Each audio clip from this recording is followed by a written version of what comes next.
Okay, this one's a little bit odd. This is sort of a classic old school NCARB type question uh, because they're expecting, it seems like such a simplistic question, but they're actually expecting quite a bit of sort of foreknowledge to really be able to answer it.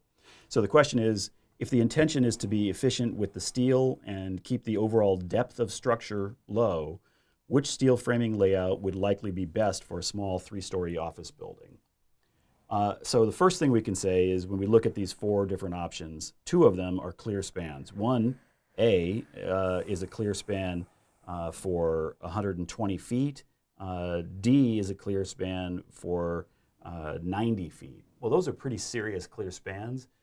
There is very little chance that a clear span is going to be the efficient and shallow depth structural system for this building.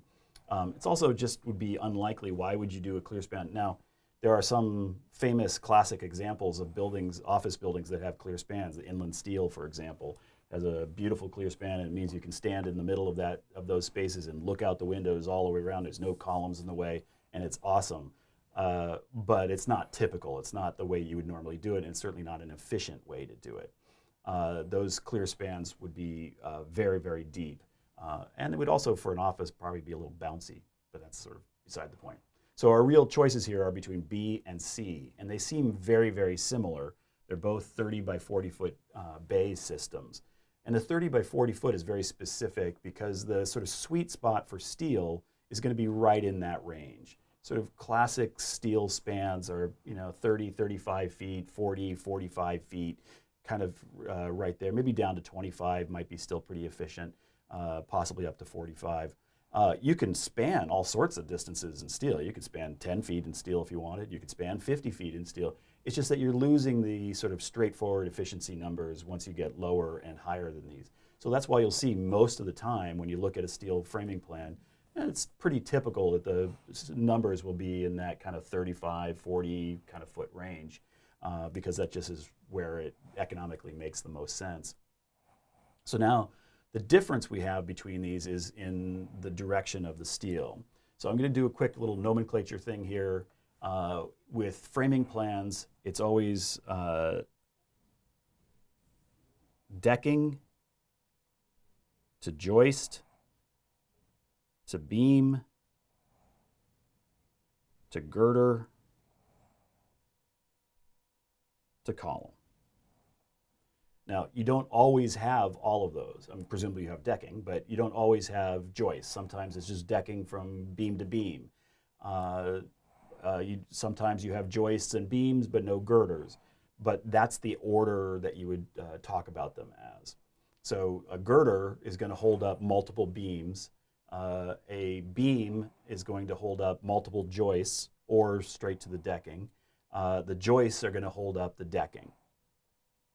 So when we look at these two plans, we can see that on B, we've got the girders running across, and then we have the joists running from girder to girder. On the C plan, we've got the girders running up, down, and the beams running from girder to girder going across. So the difference here is, if you think about this sort of order of operations of the kind of how the load is working, the girder is carrying more load, right? It's carrying multiple beams worth of load. The beams are carrying less load. So in the C version, I have the thing that's carrying the most load going the longer distance. So in order for that to really make sense, and this is going to be sort of a terrible little drawing, but hopefully it'll be clear. That means that the girder is going to be pretty sizable, whereas the beam, which is only going a short distance and also already has less load on it anyway, so the beam to girder relationship, the beams are going to be much smaller than the girder, and the girder is going to be much bigger because it's spanning farther and it has more load.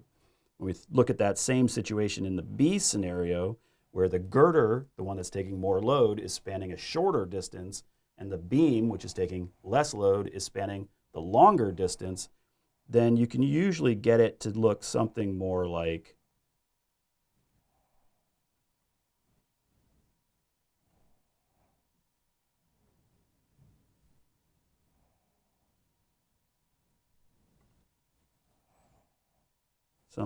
that, where the beam and the girder are roughly the same size. So you're essentially making the beams deeper, but you're doing that and that's allowing the girders to be less deep.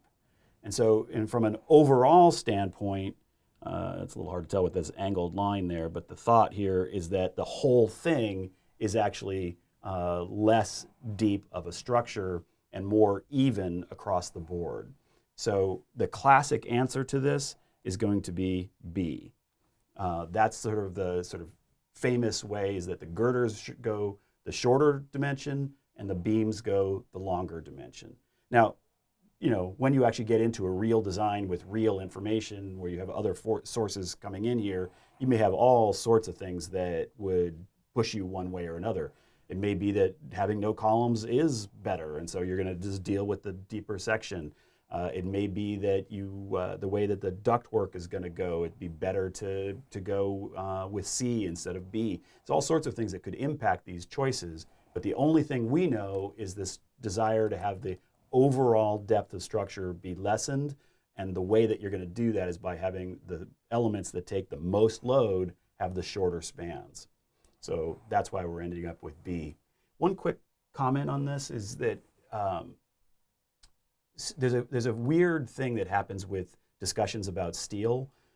When you talk about steel, people talk about efficiency, and when structural engineers talk about efficiency, and this then sort of seeps over into this exam, they almost always are talking about using less steel, less weight of steel, and therefore less cost of steel. So just as a quick reminder, if you think of like, let's say a W21 by 40 or something, I'm making that up. I'm not even sure if that's a real size, but it's roughly similar to a real size. That would be a wide flange. That's what the W means. And then the 21 is the nominal depth, so 21 inches tall, roughly. And then the 40 would be pounds per linear foot. If I can do that, if I can do the same span with, let's say, a W24 by, again, I'm just making these numbers up just to be illustrative, by 38, which I don't think exists, but let's say it did.